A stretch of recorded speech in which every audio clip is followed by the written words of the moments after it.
एक लंबे समय पहले एक गांव में रमेश और धीरज नामक बाप बेटे रहते थे। रमेश का एक छोटा चाबी बनाने का दुकान था।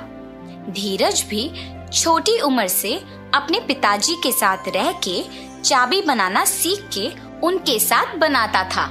एक दिन धीरज और उनके पिताजी अपने दुकान में काम कर रहे थे जब एक आदमी आता है। मेरे घर का चाबी खो गया, मेरे साथ आके ताला खोलोगे?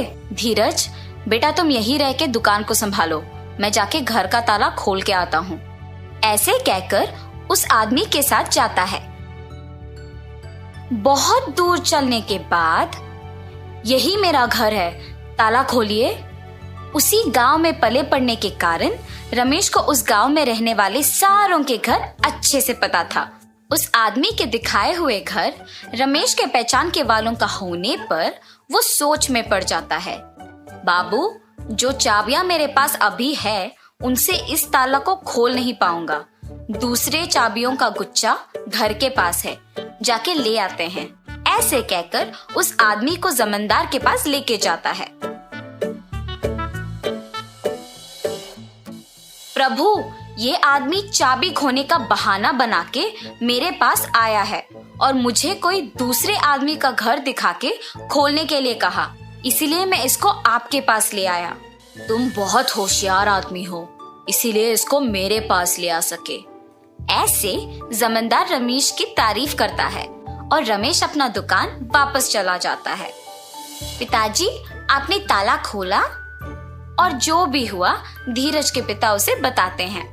धीरज, हमारे पास ताला बनवाने के लिए बहुत सारे लोग आएंगे बेटा। उनमें अच्छे और बुरे दोनों तरह के आदमी होंगे, इसीलिए हमें होशियारी से काम करना चाहिए। कुछ साल बाद धीरज के पिताजी का देहांत हो जाता है और धीरज अकेले ताला बनाते हुए दुकान चलाता है।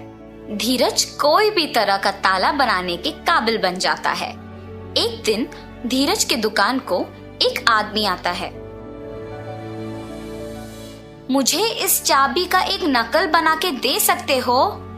जी हाँ, बिल्कुल, पर नई चाबी के लिए 500 रुपए लगेंगे। ठीक है, बना के दो। और धीरज वो नकली चाबी बना के देता है और गोपाल पैसे देके वहां से चला जाता है। अगले दिन भी गोपाल धीरज के पास एक और चाबी लेके उसी की तरह एक नया वाला बनाने के लिए कहता है। ऐसे हर रोज गोपाल एक एक चाबी लाके उसका नकल बनाने के लिए धीरज को पैसे देता था। वैसे एक दिन जब गोपाल नया चाबी बनवाने धीरज के दुकान पर आता है। आप हर रोज नई चाबियां बनवाते हो, इतने सारे नकली चाबियों का आप करते क्या हो? चाबियों को खोने का डर से मैं इन्हें ऐसे बनवाते रहता हूँ। ये कहकर चाबी लेके वहां से चला जाता है। एक दिन जमींदार के पास उनके कुछ प्रजा आते हैं। प्रभु, अलमारी का ताला वैसे का वैसा ही है, मगर उसके अंदर का सोना और पैसे गायब हो गए। जी प्रभु, हमारे घरों में भी वही हुआ है। ये सब जमींदार से कह के दुखी होते हैं। तुम्हारे जेवर और पैसे किसने लिए, इसका मैं पता लगाता हूँ। आप लोग मुझ पे भरोसा करके घर वापस जाओ। जमींदार के बातों का यकीन मानकर प्रजा वापस घर जाती है। सैनिकों, तुम लोग भी इनके पीछे पीछे जाओ। थोड़े दिन इन सब पे नजर रखो, किसी दिन तो वो चोर पकड़ा जाएगा। जी प्रभु। सैनिकों ने जमींदार का कहा किया और सब पे नजर रखे रहे।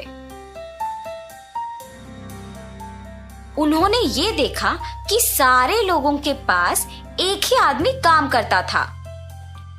हम सबको इस आदमी पे अच्छे से नजर रखना होगा। सही कहा तुमने, सबके पास एक ही आदमी काम कर रहा है। इसको खोए हुए जेवर और पैसों के बारे में जरूर कुछ पता होगा।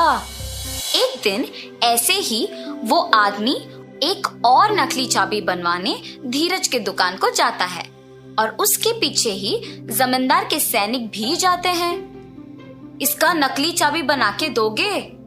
ठीक है, थोड़ी देर इंतजार कीजिए, बना के देता हूँ। धीरज चाबी को बनाते हुए सोच में पड़ जाता है। मुझे इस आदमी पे शक है, पर इसके वजह से मुझे बहुत पैसे मिल रहे हैं। वो इन चाबियों के साथ कुछ भी करे, मुझे क्या। और नकली चाबी बना के उसे देता है।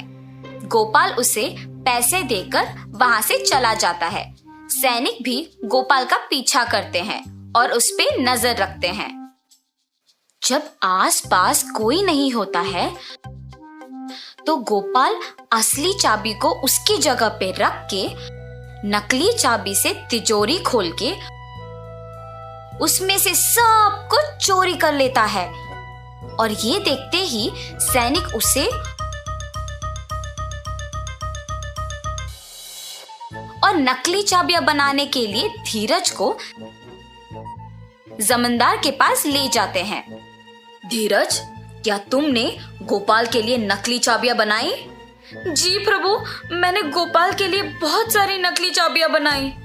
और तुमने क्या एक बार भी उसकी नीयत के बारे में नहीं सोचा? मुझे माफ कर दीजिए प्रभु, मैंने सिर्फ पैसों के बारे में सोचा है। पैसों की आशा में मैंने गोपाल पे आए हुए शक को भी नजरअंदाज कर दिया। अगर मैं तभी जमींदार को ये बात बता दिया होता तो अब मुझे ये स्थिति नहीं आती। ऐसे सोचकर दुखी होता है। गोपाल, जिस घर में काम करते हो उसी घर में चोरी करने पर शर्म नहीं आई? मुझे माफ कर दीजिए प्रभु, मुझे मेरी गलती का एहसास हुआ है। आइंदा ऐसे कभी नहीं होगा। धीरज और गोपाल को उनकी गलतियों का एहसास होने पर जमींदार उन्हें माफ कर देता है। ठीक है, अब से तुम दोनों ईमानदारी से काम करोगे।